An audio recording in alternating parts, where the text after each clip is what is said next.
तर काय मित्रांनो, असाच आवाज तुमच्या गाडीतून देखील येतो रिव्हर्स गिअर एंगेज करत असताना.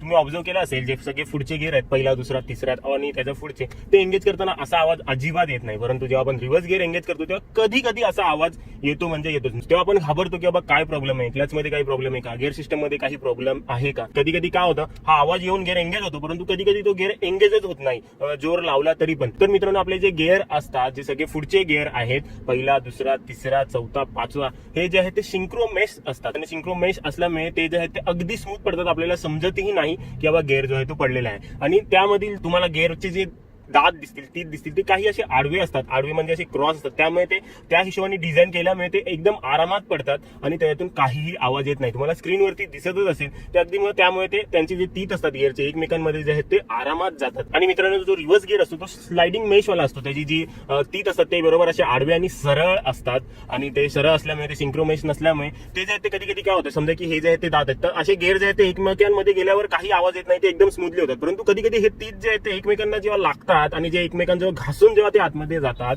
त्यामुळेच तो आवाज येत असतो. कधी कधी ते जातच नाहीत. त्यामुळे आपल्याला काय करावं लागतं, पुन्हा न्यूट्रल मध्ये करून फर्स्ट गिअर वगैरे एंगेज करून पुन्हा ते आहे ते रिव्हर्स गिअर मध्ये वगैरे करावा लागतो. त्यामध्ये काही एक प्रॉब्लेम नाही. पहिल्यांदा तसा आवाज येईल, परंतु पुढच्या वेळेपासून तो येणार. कधी काय होतं ते